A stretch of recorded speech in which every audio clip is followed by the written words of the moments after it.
right, get to have the pleasure to sit down with Dr. Ethan Kreiswirth.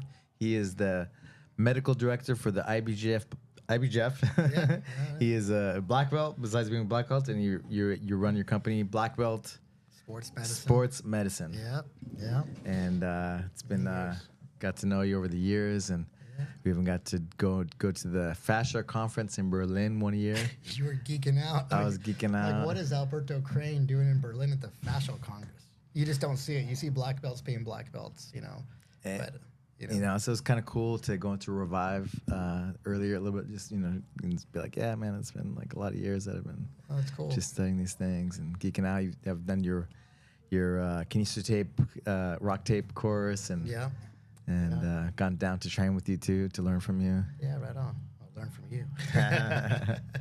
Many years. No, I mean, I always, when I see other black belts that are, 100% jiu-jitsu their whole life, but you've created a little bit more of a different avenue, right? So you being involved, when you came to see me and I treated you, I don't know if it was hip or low back or something like that, but, we talked about fascia. I'm like, wow, fascia? Or the body. So it's cool because when you're 100%, fitness is your life, you really got to learn, right? I mean, you can see all the other, people that help you, athletic trainers, physical therapists, chiropractors, OTs, docs, etc. But, you have to do it, right? Yeah. So you can be empowered by somebody, then you have to do the work, right? And people always come to me and they're like, oh, can you help me with this? Can you fix this? I go, well, I can teach you, right? I could treat you, of course, but the majority of the time it's going to be you, and I can empower you how to be better. That's it. Yeah, man, people are like, oh, my shoulder hurts. Oh, my lower back hurts. And back in the day, I would be like, oh, sorry. But now, I have tools, my toolbox that I can, do this stretch. Guys come to me, right? And I have tools to help them out to get better. Yeah, just movement a thought. or just understanding how the body works, right? That's why. Kind of like your tac fit and things of that nature, right? So, black belts teach jiu-jitsu. They have their dojos, and that's great. They teach jiu-jitsu. But when somebody gets hurt, how do we keep them in the facility, right? We need to basically empower them, keep them here, and say we have more for them, right? Instead of, okay, now you're hurt. Oh, I haven't seen you for 3 months. Why? Oh, I got hurt. Well, what are the avenues to help you out, to keep you? Because jiu-jitsu, how many people, look at Gordo, right? He developed a half guard because he tore his ACL, right? He developed the great Gordo half guard because of an injury. So, when you get injured in jiu-jitsu, you can still play jiu-jitsu. You really can. Your partner here is telling me he's got a potential meniscal tear. You can play half guard on the other side. There's other things you can do. It's just such a great sport that you can do about everything with it. And your game evolves and gets bigger, right? Because it does. You work on your weaknesses. All of a sudden you're like, oh, I'm actually pretty good on this side. Yeah, it's really cool. Could you go back in time and because you've been in the game, just us walking up, you're like, yeah, I started working with them back then with back in the pro jiu-jitsu, pro gear days, Alberto. Yeah, I mean, I first started. They were the sponsors for like the early. It was like early 2000s, 2000s, yeah. Yeah. Then he took on Jacare, but for the Pans before the Worlds and stuff came here in 2007. I started jiu-jitsu, I think it was the second Ultimate Fighter Challenge, right? People don't even know it was an Ultimate Fighter Challenge where jiu-jitsu against the world, no one knew about that. Now they just see a fight of 5 to 10 minutes or so on. But I started with Hoist and Horian and Torrance. That was 92. And, when jiu-jitsu really came to town after that, the Machados came, and I'm like, I learned this thing called open guard, after playing jiu-jitsu for 2 years. Yeah. Because, Gracie Jiu-Jitsu was closed guard, choke, arm lock, basics, and then when they came to town, I was like, wow, this is jiu-jitsu, it was sport jiu-jitsu. And then I always said, I'm an athletic trainer. I'm like, what's that? And, we'd have these small little tournaments in like hotel rooms, like hotel ballrooms, like like school versus school. It's crazy. People just came like, what is this stuff? Or we had them in the backs of some combatives room or something. And then that kind of blew up to our first couple small tournaments. And in like 97, 98, I was working at Cal State Dominguez Hills, and we had these small tournaments, 4 mats, didn't know how to run it. No one knew about bout sheets. It was actually horribly ran. But I would say, hey, let me compete, and I'll just hang out here mat side and take care of anything for you. And that's kind of how it all started. Then IBJJF came, and late 90s, early 2000s, I believe. You know, we actually had our first pan. You know, the real pan where they'd line up Americans versus Brazilians, right, across the mats. Yeah, they had the challenge. One of those medals. Yeah, it was like Bob Bass versus Feitosa and some really, really early stuff. Remember that? Yeah. So it was like American versus Brazilian, right? The true Pan-American type of style. And then after that, it's just wildfire. You know, once they blew learned, up, yeah. once they learned that you could really make some money at that, and Americans love this stuff, it just got crazy, right? So I developed black belt sports medicine over time. It was all called Kreiswirth sports medicine because I wasn't a black belt. So I was a blue belt, purple brown, and got my black. I changed the name, and that's been going since the late 90s, you know, mid to late 90s. Yeah, I've seen you forever. Right? Yeah. I've seen you forever and enjoyed a lot of your articles and stuff on injuries and injury prevention. Yeah, it's all about education. So the more we can empower again and educate people with something to read, you know, people love videos, how to tape, you know, how to do, you know, active stretching, you know, how to be mobile. I think, you know, what I've seen over the years, there's so many injuries because people try to play other people's games. They just don't have the body type or the mobility for, you know, if you're 10th planet, okay, you have that hip mobility and you should if you play that game. If you don't have that hip mobility, don't play Delahiva, bro. You know, that's not your game. Play half guard or something else that works for your game because we see people trying to fit their body type and their mobility into somebody else's game. And this is what I've seen over the years with knee injuries and shoulder injuries. Like, it's just not, you know, it's cool, you know, but it's good to learn it maybe, but not play it right as your number one game, right? Yeah, you just got to be safe. Force it, yeah. You know, just understand. I think the biggest thing about jiu-jitsu injuries too is just is recognition. So if you're in a position, you better recognize, you know, where you can go or where you can get out or how you can retain, because when people fight for these positions, well as Delahiva, a lot of people play kind of a weak Delahiva. You know, that puts a lot of pressure on the knee and the hip and the ankle and even the low back. And people need to like, okay, I can get here, but how do I get out of here? Right? It's kind of like guard retention. Okay, this guy's passing. Where am I going to give up to get a little bit more? Yeah, you know? yeah. You know, remember, Lars Lienhard? Do you know who he is? No. He's like Z Health, like like Scott. That's Eric Cobb, yeah. He's top like kind of student. He's in Germany. He's like a German sports scientist, and he works with all these Olympians and soccer players, right? Pro soccer players who went to the World Cup. He's like my second podcast. Okay. Anyway, he became friends, and he was saying the most common injuries for like grapplers and stuff are the elbows and the knees. Well, so I wanted to ask you, like, from your experience of all these years now, because you some of the articles, you're like, people over 40. I remember reading one of your articles. It was like the ribs, the ribs popping. Yeah, over 40, the master divisions, you know. Yeah, exactly. Master injuries. We become a lot less pliable as we get older, and tissues degrade, right? So the strength of tendons maybe degrade and look like a little bit more of like a dried rubber band in the sun, you know, instead of having some really good juice on it. And you have all this data, right, from all these tournaments and things like that. So I wanted to ask you, like, what are the most common injuries, I guess, you know, for younger people, and then I guess as you age, probably a little bit different things, right? A little bit different, yeah. So I did my whole dissertation on this stuff. So I published a pilot study. The actual dissertation never got published, but I can send it to you if you like data. You know, I have a very huge convenience sample of working with IBJJF. So once that's cleared through IRB, I can take data on thousands and thousands of people. And what I've seen over the years is, as far as mechanisms go, arm lock is still the #1 injury or elbow injury due to the mechanism of an arm lock at the blue belt level. As we get to the higher belts, so definitely we see a lot of ankle and knee because of the submissions are different. But I try to compare that data with NCAA wrestling because although they're not submissive in nature of mechanism, they have some of the similar injuries. But we did see knee injury in NCAA data because of defending the takedown. And we don't see that with jiu-jitsu because people pull guard or they play guard. We also don't see a lot of concussions or neck injury like we do in NCAA wrestling because there's a lot less throws, you know. Most people, if they know they're going to go up against somebody judo wrestler, they sit and pull guard right away. Or they double pull. So a little bit different injuries there, but we saw the relative risk of people becoming injured 3 times more likely at a very high level event. So what does that tell you as the reader? Well, you can kind of extrapolate what you get out of that. The intensity is 50 million fold, right? Even just the last Worlds that we just had, Yeah. I had so many syncopal episodes or athletes unconscious at the juvenile blue belt level and the blue belt level because the intensity is so high. Screaming parents, and the Traveling pressures. from around the world. Yeah, they're from around the world, they're from other countries, and the bright lights and all these people screaming and knowing that it's the Worlds. I mean, the intensity is huge. So for somebody to pass out, due to probably exhaustion, but you push yourself so hard. So getting back to my point is, relatively, you're more at risk to get hurt at a high level event, right? At a blue purple belt level.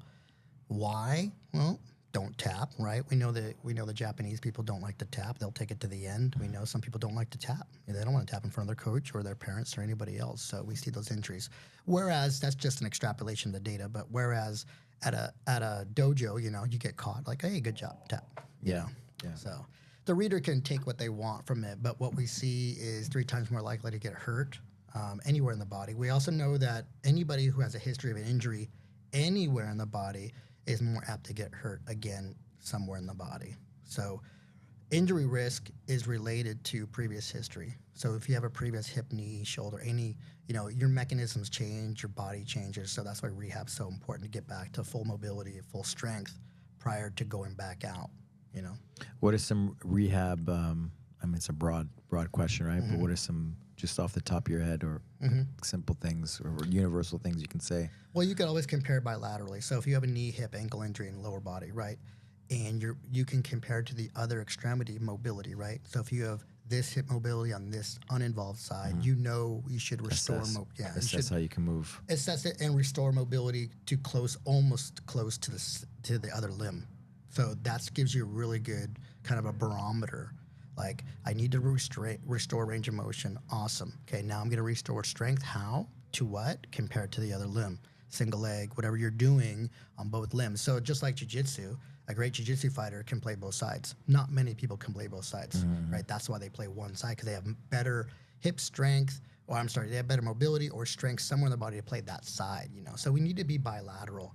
And it's very rare for us to be bilateral. Yeah. Very rare. Yeah. So getting back range of motion is number one. So restore range of motion, of course, restore strength and dynamic strength, right?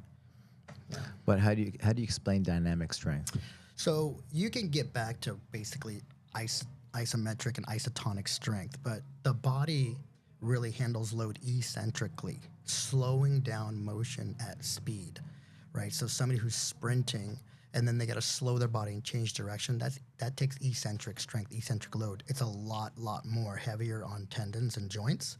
But if we can get that strength going, that's what we want. So slowing down a kettlebell or a mace or something like that, that's really Club good eccentric. Steel mace, yeah. The things you know about more than me, but I know that. Yeah, that's it. But really, it's being able to control motion. Dynamic strength. At speed, right? So we see a lot of injuries happen in deceleration, right? Or handling somebody's load as it's coming down on you, right? I tore this biceps. There's a camera. I tore this biceps a while ago.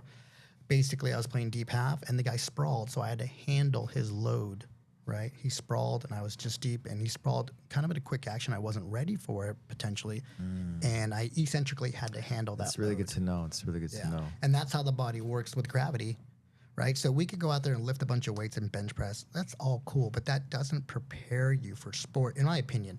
You definitely want the base of strength, of course, but to prepare your body, you need to be able to handle eccentric loads. Eccentric loads, that makes sense. Yeah, totally. Yeah. To really build that the connections back better, right? Neurologically. To be ready neurologically. So when we warm up, like I saw you guys downstairs, the dynamic warm up you guys are doing, that's great. A lot of people just sit and stretch. That doesn't really show or have any suggestion to injury prevention. But we know if we get a thermodynamic warm up, we're sweating, we do a bunch of eccentric and dynamic movements, we can kind of prepare the body ready. Yeah, I've hurt my body so many times in different parts of my body, right? Pretty much the whole body. And I was sharing with you that there's like a Thomas Meyer diagram, right? The guy who's like fascia and stuff, anatomy trains. And I did one of his human dissections one time. Wow. And I was like, just how the muscle connects to the bone, right? And just to see it, to feel it, right? And all that.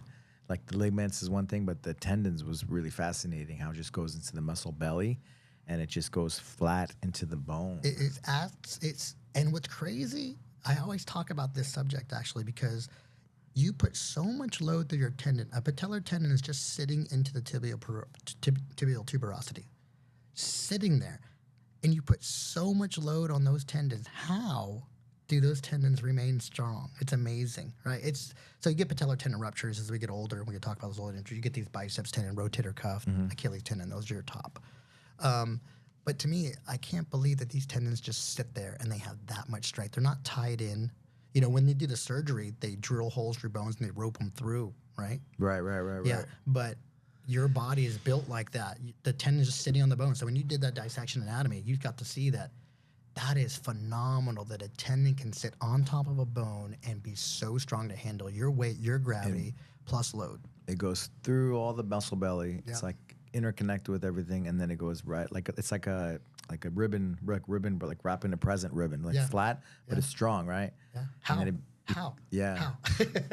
You have to talk to God about that. And then it's amazing. And then there was like another thing that was interesting because I've hurt my ankles and things like that. So I was interested. I wanted to dissect. I wanted to take off the ankle or the foot off of the leg, right? And so Alberto.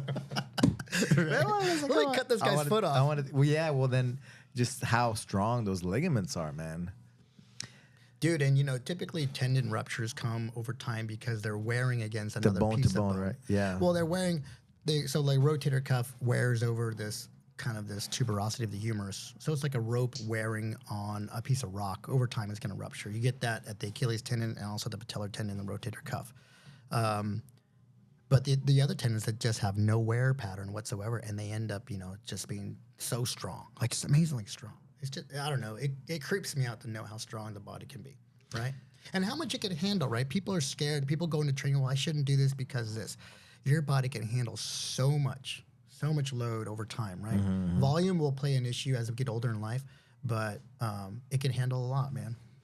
One of the courses I remember you taught, I think it was rock tape something, but just how the fascia, like, you know, your fascia is like, you know, in certain patterns, right? Mm-hmm. And then it gets hurt and it grows back all kind of squiggly and all weird, That's right? Yep. And so how do you get that pattern back, right? Yeah, then just going back to what you said, right? Yeah, that dynamic strength, right? Yeah, you put early load through it, right? People are scared. You know, once they get hurt, people basically will splint their area. Whether they grab it, they'll put it in a sling, they'll A-strap it, and not weight bear it or, you know, hold it correctly. You know, based on fear, right? So your brain has a lot to do with, you know, the fear factor of pain. Yeah, right? yeah, We can talk that whole biopsychosocial stuff too. But yeah, early movement, right, helps with neurological control. It downregulates pain, early motion, right? It helps the brain understand that, hey, I can do some of this stuff without pain, and that'll basically help with fascial alignment, fascial tissue, you know. Just not being, you know, what we don't really call it scar tissue. Scar tissue is made when you have some really significant trauma, but we see tissues affixed. You know, we see tissues that are densified. They basically just sit together. Right. Multiple layers of fascia just sit together. You know, and that can create some poor range, if restrictions, not maybe restrictions, or, you know, increase some thoughts of pain. So fascial movement, you know, it's a big popular word, but just movement. Let's just say movement. It helps with flow, hyaluronin, return of flow, lymph, happiness. You know, there's so many things that can be affected by flow. The Stuccos, Steckos, Luigi and Carla. Yeah. I remember they got up on stage at the fascia conference and they're like, we think, but we don't know, right? Like I love that. That's the truth. That is the truth, because we have so many people who are very anti-fascia out there because it's so popular. Like, oh, it doesn't do anything. Or just so set that they know how everything is, right? Yeah. We don't know. I mean, you know, medicine is a practice, right? People practice medicine, so we try to have the best research available and try to understand what we think is going on to come up with the best response and answer. But in the end, nothing's 100%, right? Research is not 100%. You know, your thought's not 100%. But what works for you or what works for the people you're working with, how does that change them neurologically, biopsychosocially too? Yeah. You know, you talking about different things. Yeah. Got my head going, got my brain going. On RICE, you know, rest, ice, compression, elevation. I've seen I forgot who it was, but he was talking about the guy who invented the term RICE, right? You probably know his name, but when he got older, he's like, no, movement. You want to move your you know, whatever you hurt, try to move it, you know. and because the icing kind of slows down the healing process, right? And so, you know, I don't know. I just go on what I learn, and then I just intuitively kind of help students, you know, and stuff happens. And what I've been doing is just because the way their brain is crisscrossed, for example, if the person gets arm barred, I have them move their other side. If they're in shock where they can't connect to the elbow, I actually have them move the other side. And then once they got that, they're usually able to go back to the one that they hurt and move it, you know, have them move out of range of motion that doesn't hurt, you know, out of state of pain, and then just it helps connect the brain to the area, and reduces the inflammation. So tell me So rice, you know, rice has been around for a long time, right? And I believe it still works for pain control, and people believe in it, so it does work, right? Now it's changed to police protection, early movement, ice compression elevation, but they added protection and early motion into rice now. So that's great. You can add a piece to what you're doing. What you're doing is great. Is we call it mirror box therapy. So the limb that's injured, you put it within a box and it has a mirror on the outside, and you move the uninvolved against the mirror.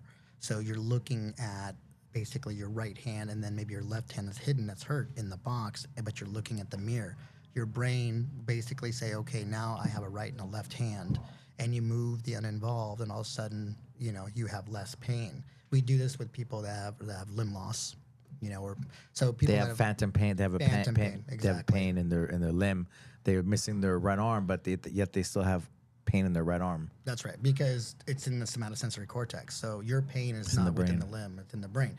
So not to say people don't have pain. There's inflammatory pain, early onset pain, but as we start to begin or hang on with this pain concept, we start to develop these neurotags, you know, and you start to develop this pain response. So I broke my wrist. I have to tell you a story with that. With that the Lars Lienhardt, he's just like so smart. And anyway, we became friends. I told him my story a little bit, and I broke my wrist. I don't know, 2004, like a week before a fight, and I couldn't. I've been competing, doing everything on my fists. I couldn't post on my hand. You know, I couldn't put my hands on the ground. And he did some movements, and he's like, okay, interesting.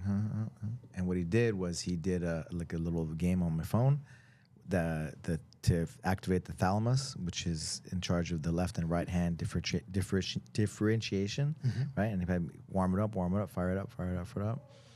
And then he had me, that mirror app you're talking about, he had me put the mirror app on my right. The one that I broke was my left, you know, so he put it on my left, but it looked like my right. That's right. And then within 2 minutes, 3 minutes, I was able to get full mobility on my broken wrist. It's crazy. That I've been, you know, it was 10 years plus. Yeah, it's crazy. I believe it. What? I was like, what? You know, like how is that even possible? And then once I did it, I got it. It was connected, you know. Yeah, you'll hear people that have lost a limb, and let's say you lost which wrist was hurt? My left. Your left wrist, and maybe you have like clenching hand, stiffness, pain, right? And that's always there, and your somatosensory cortex recognizes that and highlights it, tags, but then smudges it, and you don't really can identify. So we brush it, we lightly touch it, we put rock tape on it, right? But we bring attention to the area, you know, not just manually just rip through tissue like hard. We kind of just bring attention to the nervous system right there and do the mirror box, and we seem to have some play. Now, that's great, you know, but you need to continue the process, right? So you build upon that process, mitigating pain first, restoring range of motion second, adding your strength, isometric, isotonic, and then into your dynamic strength, your eccentric loading, stuff like that. Yeah. So you just scaffold and scaffold, right? That's it, yeah. And there's going to be setbacks, right? But you'd have to know that, okay, for every 3 steps forward, there's maybe 1 step back, keep moving forward. Yeah. It's the only thing you can do. I was walking downstairs with you, you know, introducing you to people, and you look like a wrestler. You even have the USA shirt on, you know. It's like, no, everybody thinks you're like you're like a wrestling coach. Yeah, You're a professor that I was wrestling. I mean, I wrestled a lot in high school, you know, and that's kind of what took me here, you know. That's what got you towards jiu-jitsu. Yeah, grappling, fighting, combat. Yeah, but I used to race my bike. I was big into racing my bicycle on the track and the road, and I still cycle a lot because it keeps me healthy, keeps my weight down, monitors me really well. As I get older, I'm 56 now. You know, I'm pretty torn up. But I love to train. You know, I just try to pick and choose the right partners. But I'm still a short shit with the, you know, ears like a wrestler to look like a wrestler. Sucks I can't look like a jiu-jitsu fighter, right? Tell me about those early days of IBJJF, you know, to where it is now, right? Like the pyramid, you know, Yeah. you know, like, you know, the you know what time you're going to go. It's, you know, pretty damn good. Yeah, I mean, you know, I got lucky because, you know, I trained jiu-jitsu. I was the head athletic trainer at Cal State Dominguez Hills at the time. Okay. And then they started coming and renting the facility. And I'm Right. like, wow, these guys are going to rent this facility. I train. And I would just, you know, when they come there, I'd say, hey, this is what I do. I'm like, oh, what is that? You know, I'm like, well, an athletic trainer. I sit mat side with a table and a cooler and a bunch of Cal tape. State And, Dominguez Hills in Compton, right? yeah, Carson. Carson, yeah. Yeah. So it was the grappling games, the grappling games. Wow. IBJJF, the pans eventually came. Yeah. The Nogi Worlds, right? Yep. That was big. Yeah. I think Grapples Games was like the Jiu-Jitsu World League now, in a way. Was that Jean-Jacques? It was at the beginning. Yeah. And then a couple of Brian Gregg and I think somebody else. You know, and now was we involved. have so many. I just worked who's number one, flow grap. Yeah. We have the crown, which is, it's cool because the sport is becoming so big that we can finally have one-off fights where people can actually make money and be professional fighters, And we could talk more about, UFC is now having a jiu-jitsu UFC, right, with coaches and stuff like that. So, IBJJF has just grown exponentially, and Master Worlds is coming up, and that'll be. I mean, I think we had 48 mats last year, 48 mats, and I have a huge staff, and it's just a sea of jiu-jitsu. My favorite one. Somebody did a reel like, "Hey, the gi is dead." Haha, just kidding. Like this place, 50 mats, 50 mats, like just ridiculous. It's ridiculous. There's so many tournaments going on, and as medical, it's a medical nightmare, and I really have to stay on my P's and Q's, and it's exhausting. It's not just physically exhausting because I suture people up there, I reduce injury, reduce joints. I do everything I can, everything I can, but it's just mentally the intensity, even at Worlds or Pan or Master Worlds, the intensity is very high. People throw their life out there for this medal. Life or death. They do. They really do. That's another. Guys that's a whole other from, podcast right there. Right, guys coming from Brazil, like from wherever else, from Europe. The emotion. You're training all year long for years, right, for this moment. Yeah, and the emotion involved. There's a lot of crying, right? People are very, very emotional. And big, strong, tough guys.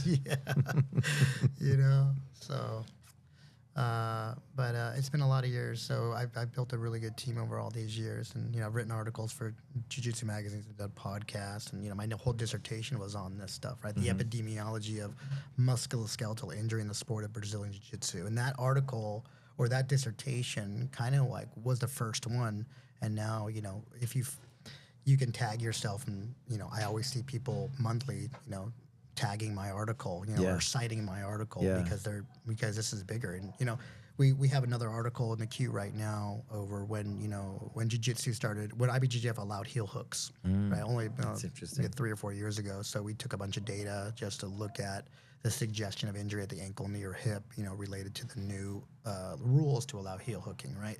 But if you look at these belly down footlocks that we're doing now. What's the footlock called? The little buchina, the little boot, the boot. No, it's the Asian name. I forgot the name right now. Aoki lock. Aoki lock, yeah. So this ankle lock is more like a heel hook, right? The way the foot is in the position, you don't grab the heel, but the Aoki lock is doing a lot of damage right now. We see a lot of injuries, and if you saw at Worlds this year, blue belt level, we had a lot of ankle locks because people, once they latch on, they're going for the foot lock straight. And if you remember back in the day, you set up on a foot, it's like, okay, whatever. You grab his elbow, pull it up, grab his hand, you're cool. Once somebody sets up on a foot now, you have to really break respect it. Yeah, and they go belly down. And you belly down for the ankle lock, but then you got these other ones that get the knee, right? You do, and this foot lock now, though, that the straight foot lock used to be straight plantar flexion. Right. Just like that can do some ankle damage, but now it's plantar flexion inversion, like a toe hold or like a heel hook, and it does damage quicker. The range, when you learn how to take the range out of the ankle really good with a foot lock or a heel hook, once you take that range out, it's either a chiropractic adjustment or a break. You take all the motion out of the joint, and now there's nowhere to go. Yeah. Thinking about those tendons again, right? Like you're separating those tendons from that bone, you know, making everything looser. Think about this. When you're stuck in those positions, the person stuck is in a massive eccentric load, right? Trying to basically slow down what's going to happen to them. So the amount of force is just insurmountable, right? So them fighting it, right? So instead of recognizing it, how can I move out of this position? They fight it, and that's where we get a lot of the injuries, especially with masters. So with masters, as we're talking about, we see a lot more tendon ruptures at master level, probably because the age of tissue, right? And also eccentric loads, they probably can't handle as much, you know? So this last year, I had a bilateral patellar tendon rupture. It's very rare, bilateral. So you get one, you know, I had triceps tear at Worlds, you know, you get some biceps tears, but both. Bilateral is very rare, you know, but just shows you the age of tissue and the load that they're trying to experience, you know, not ready for it. Yeah. Yeah. Master Worlds. Yeah. Coming up. Coming up in August. Master Worlds it's a big deal, right? It's a big deal. Yeah. I mean, you know, we have all those coaches now, people that you could take seminars with some of the people who you followed for years, The right? Jiu-Jitsu Con, right? Going on at the same time. You got the kids, Jiu-Jitsu Con going on. I mean, when it first started, we had a bodybuilding contest. Do you remember that? That was years ago. For IBJJF? Yeah. The first time we had this Master Worlds in Vegas, we had a bodybuilding contest going on underneath the same roof. It was interesting, right? And then Jiu-Jitsu Con came, and then now, you know, we have all these this huge mat. I think so. Yeah, I think so. I remember just the first Worlds. I remember the first they had a Grappler's Quest. Do you remember the Grappler's Quest? Yeah, I did. Yeah. So in 2000, right, that was the first jiu-jitsu tournament in Vegas. Okay. And so going to the ADCC like a bunch of years, like a couple of years ago, I went to the one at UNLV, and just seeing how far it's come, and just kind of just like reminiscing. I'm like, man, from back in 2000 where they had the tap-out crew slinging shirts and gear out of their trunk, you know? Yeah. They were early, right? They were the tap-out. They were early, yeah. Early. But just it being in a high school gym to what we're doing now with the. Do you remember when support. ADCC came to Long Beach? That was our first year. Yeah, I was there. Yeah, I was there. Were you competing in that? I competed in that. That's right. Yeah, and that was a big deal. Yeah, I had a hard weight cut, and canvas mats. Yep. That was the first pyramid jiu-jitsu tournament. Yeah, I remember that. Hodge Gracie submitted everybody on his way. Yeah. Jacare in the finals. Yeah. the wrist locker, man. Jacare broke a lot of wrists for me to take care of. He was very quick with that stand-up wrist lock, you know? You don't see it as much anymore, though. But people are savvy to it. Yeah, people are savvy to it, for sure. Now it's just straight ankles. Straight ankles. Oh, my God. From back in the day, right, people would boo. Back in the 90s, they would straight up boo. Early 2000, they didn't boo anymore, but 90s, they would boo if you tried to do a leg lock. Well, I think, you know, I went to Worlds in Brazil, 98 or 99. And, you know, the jiu-jitsu was interesting. It was closed guard jiu-jitsu, some open guard, you know. Chingia played a lot of open guard. What year did you go? 98 or 99. Okay. Yeah. It's called the Masters and Seniors International. Back then? Yeah. In Brazil? Yeah. Oh, was it? It was then when they came here to the U.S., we're like, I'm not a senior. Like, we're a senior citizen. And so they changed the name to Masters, Master right. Worlds. Yeah, I think Hoyler and everybody else would complain, like, don't call us seniors, you know? Yeah. Yeah, but it's like a little bit lost in the translation. But look at jiu-jitsu today. I mean, that was closed guard, looking chokes for arms. You grab an ankle, foot lock. I mean, look at jiu-jitsu today. It's like you have to study to understand what half these guys are doing these days, right? This inversion game, you know, it's when I watch jiu-jitsu now, you know, I'm like, wow, I have to really think about what's going on here. And all the names that they've attached to it, I'm like, I don't know half these names anymore. So I love to play jiu-jitsu, but the game has really superseded a lot of people, you know, who are older like me, you know. So. Yeah. What do you enjoy about jiu-jitsu now? Fitness. So if I go in on a weekday or a Saturday and it's competition class, you know, the intensity is high, the fitness is high, but I can regulate because I'm older and I am a black belt, so I can kind of pick and choose a little bit more. And typically, I like one intense, you know, round and then one non-intense round, and I'll do that about 5 or 6 times. And that's great for fitness, right? Instead of just trying to kill myself and then I'm on the couch all day, you know. My wife's like, "Are we going anywhere?" I'm like, "Not today, babe." Lifestyle, right? So it is a lifestyle, and I enjoy the community for sure. That's why I've always been involved in a community sport. So jiu-jitsu, of course, and then CrossFit, and then cycling. Those are all community sports. I thrive off people and their energies. I've never been a solo workout person. I can't go to the gym and lift weights. You know, if I see people recording themselves, I just like freak out and I got to get out of here. I'm the same. Yeah. So I'd rather be with the community of people that want to learn and hang out and roll around and learn. That's great for me. Yeah. There was a podcast that I saw just a clip of it. BJ Penn talking to Quentin Jackson, Rampage, you know? Mm-hmm.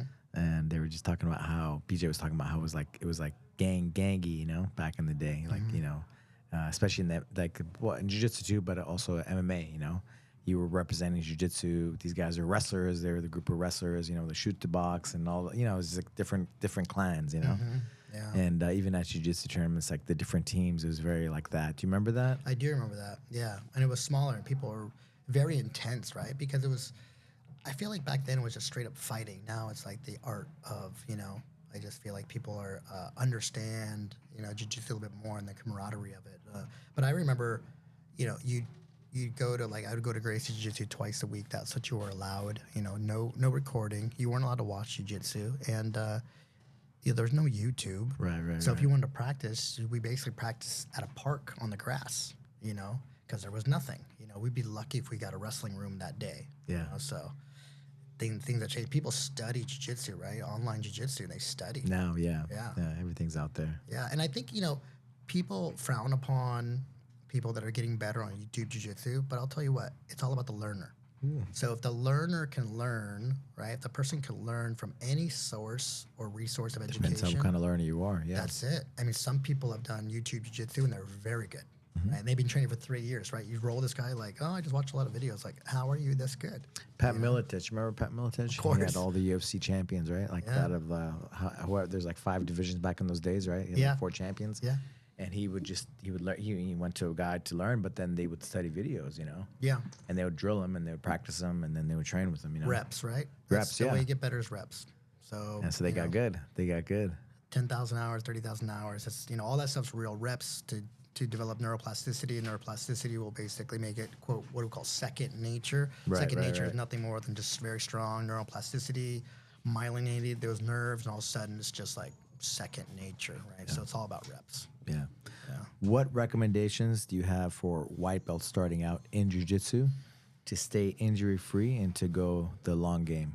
Yeah, recognition. I go back to recognition. I think that, you know, we know white belts and some early blue belts are probably the most dangerous to roll with because they just want to, they're there for the intensity, they love it, and they're excited, you know, but they don't understand the flow of jiu-jitsu. So recognition, you know, listening, right? And hopefully allowing for that person to flow and being taught flow. There's still black belts that I roll with that still don't know how to flow.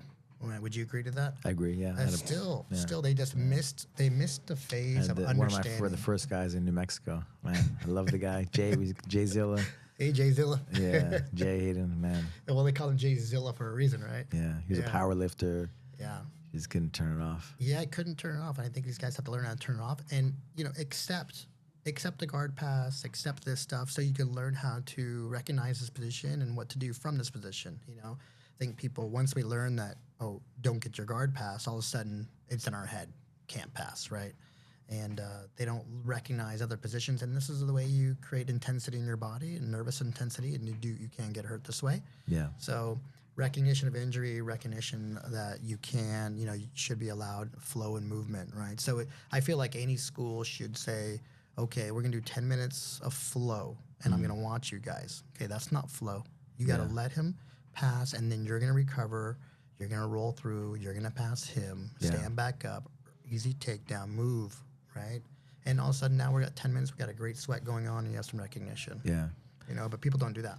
Yeah. They do what? They do, let's drill this position, and people are still intense in the drill. It's like, no, be a good partner. I should feel nothing in you, you know? No I would say, too, no grips. You know, people really, these early white belts just rely on a death grip, you know? So it should be like, okay, maybe there's no kimono for the first 3 to 4 months, you know?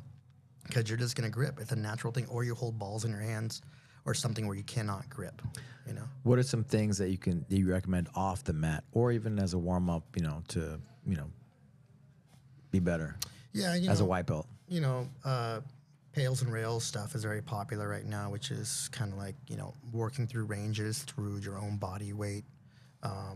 I would say, I'm not much into static stretching, but if you have no mobility in your joints, then there's nothing wrong with static stretching. Static stretching doesn't show in the research that it reduces risk of injury. But if you have no mobility in your joints, this is a mobile game, right? You need to be mobile. So understanding recognition of positions. So put yourself in positions and work through some stretches in those positions, not just some basic stretches. So again, I go back to mobility. A lot of people who take up jiu-jitsu in their older years love it. Maybe they're using it as a recovery tool from alcoholism and drug use. I've seen a lot of that, right? So they're in the community.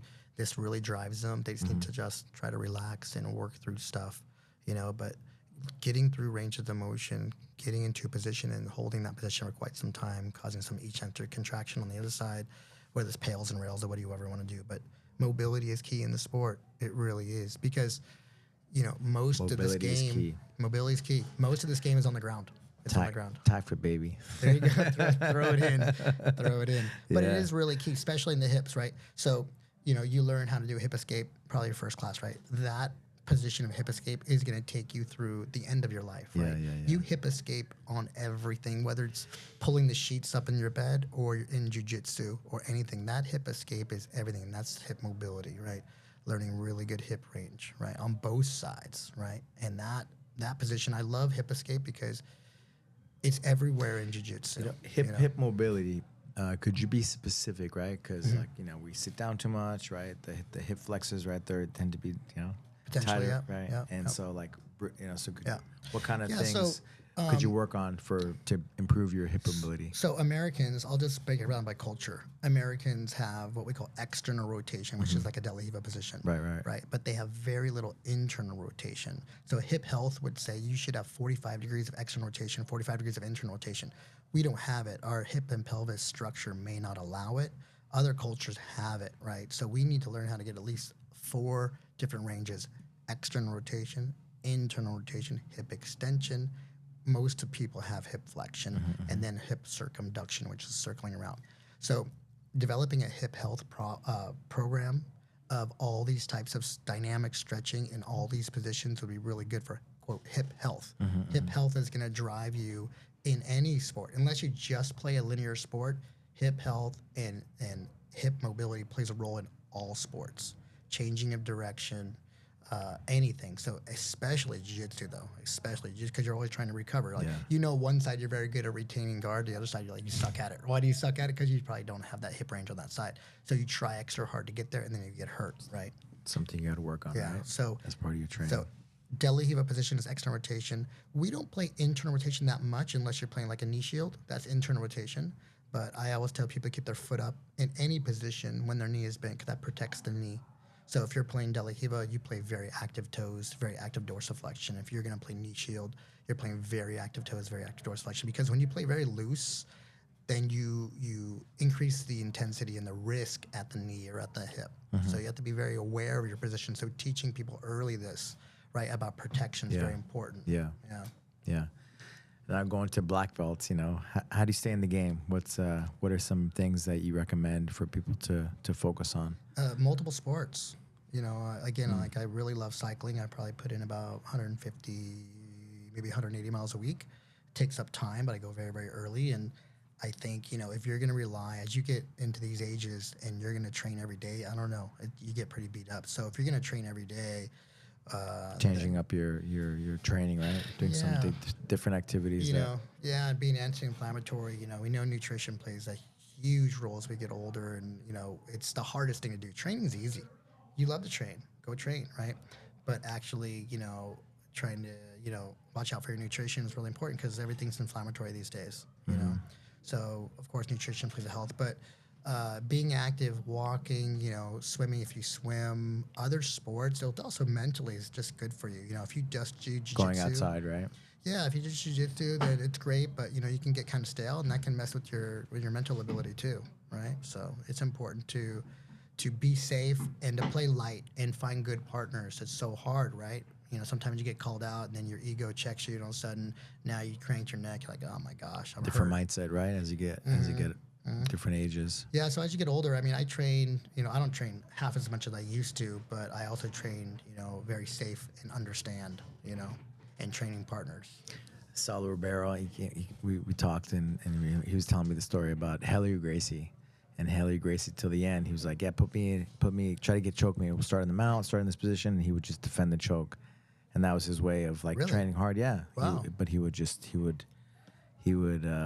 always find ways where he can challenge himself, right? Wow. So maybe it's not passing my guard or whatever it is, I love flow. When I can go into class and I did 5 rolls and they're all flow, I'm so happy to leave there Moving your body. in no pain and really sweat it really hard. Nice. Man, I'm really, really excited with that, and sometimes I'll train with the little kids because they have no muscle whatsoever, right? No strength. So you get to practice on a lot of your stuff, and then you work with a bigger guy and you apply some little stuff. That's too. good, actually. It's good. Yeah, it's great. Flow, right, Yeah. with kids. Yep. Nice. Yeah. So what do you got coming up? What do you have going on? What do we have? We have American Nationals coming up. Let's see. We were just in New Jersey. We got Charlotte this coming weekend. I think Charlotte and Detroit this coming weekend. And the big event is American Nationals. That's going to be a 2 to 3 day event. Yep, in Vegas. That's always a big event. A lot of people go to this one. And then Master Worlds will be really, really big. And then, what we got?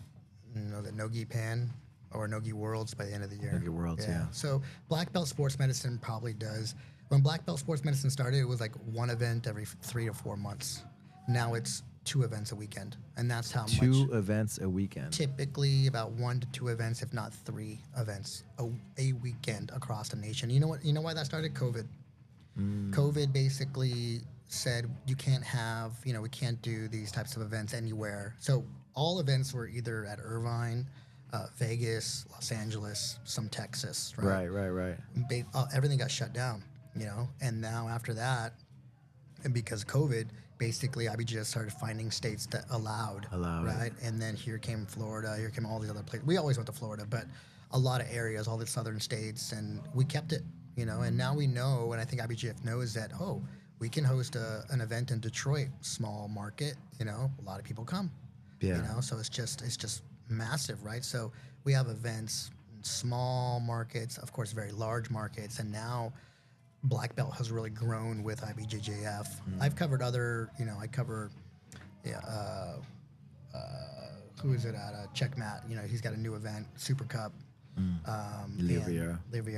And then, WNO as flow grappling, and there's all kinds of events that we cover. Some, but mostly IBJJF. It's really grown. Yeah. Really grown. Man, it's crazy. Yeah, it is crazy. Did you ever think it was going to imagine it being this big? No, back in those early I Cal teach State Dominguez days, right? Well, back then I was a professor of sports medicine, head athletic trainer, and now I'm, okay, maybe I just need to really, put emphasis into this business more because it's really grown. So I teach sports medicine at a community college, some classes. I'm actually going to teach a jiu-jitsu class there this year too. Oh, nice. But, I teach for rock tape and smart cuts, which is blood flow restriction. I treat out of my house in the garage, mainly fighters and cyclists and rugby players. But, as an athletic trainer, it's kind of like you have all these avenues. So I just get a lot of people coming to me. So it's cool. It's a really good, everything I do, I love, right? It's everything I want to do, right? Yeah. Sports medicine and working with people, and teaching it, right? I love all that stuff. Yeah. So what are some of the therapies that you believe in and enjoy? Motion. Yeah, moving, right? But moving. I mean, because you when I asked you, like, you were talking about the kineso tape, and then some other things came out, the blood restriction. Yeah, blood flow restriction. So BFR has become very big, right? Blood flow restriction has been a game changer for a lot of people to keep up strength or not lose strength. So it's like a partial restriction of limb flow. Actually, it restricts the blood flow coming out of the limb, and with that, we get a lot of hormonal and endocrine changes to keep up strength. So that's where it really comes from. It comes from hormonal and endocrine changes to actually maintain testosterone and some other stuff to keep up strength and power when you're going to lose it. So if you're going in for an ACL and you can't load your limb, well, we could put you on BFR for a few weeks before surgery and then right after surgery, and then as we progress you through the rehab process until you're ready to start loading. So it mimics strength and hypertrophy over time. So it's a really cool tool. So I believe in it. So I know the people who create this one product called Smart Cuffs, but there's a lot of them out there. Right. So I started working with them, creating classes. I love to create classes and teach classes because if I believe in a product. Passion, rock tape is another one. Kinesiology taping is just neurosensory. It touches the skin and has very powerful effects on a person. But you'll find research on both sides. But you'll find research on both sides for every product you work with. It's worked for me, and I do it on my kids, the athletes. And it works. Yeah, I use it just as like a guiding tool. So my daughter in softball had some issues dropping her elbow in a bat swing, so I just used some rock tape on her elbow to help guide her brain where her position is. Sensory, right? Yeah, it's like extra sensory feedback. Yeah, and I don't tell people like, oh, this is curing cancer or gonna do anything. This is basically pain mitigation and neurosensory and awareness. That's all it is. It's kind of like putting your hands on people as you guide them through emotion. They go, oh, okay. There it is. There it is. That's right. And once we make that skin to brain connection, then we can start to rep it, right? That's all it is, just repping it. Gastrin therapy, like the rock tape was doing different things, right? Yeah, rock tape did myofascial cupping to create space. We also did myofascial tooling, right, to create space and help with this kind of hyaluronin and help kind of like rehydrate tissues and move fascia. Yeah, so it all comes down to movement, no? It really does. So I think all these tools are cool. They're kind of like what I call pattern assists. That you use them as you work through to get to the main goal, which is more motion, right? More motion, more pain-free motion. Yeah. So whether it's tools, cups, dry needles, tape, whatever it is, they're just pattern assist to get you to the main goal, which is the move, right? So I can work on some soft tissue on the table. I could tape you, cup you, do all this thing on the table. But when you get off the table, you have to move. So now we just increase and kind of close this window of movement, right? So that's always the end goal. Any patient I work with, yes, I'll do passive treatment on you, but you are going to do some movement that day. People say, to help you connect to those, to help your brain connect to those areas, and you open up this window, right? So when you're in pain, and if I can mitigate your pain and increase some range while on the table passively, now your brain needs to understand this new range of motion, and the only way to do that is move, right? Pain free. So now I've helped your brain understand the new range of motion. The tissues are lengthened at the time, but it's a very small window. So now I need to activate this neurological pattern and drive these reps, right? Yeah. And that's going to help me keep the pain down and help me with the range of motion, restore range of motion.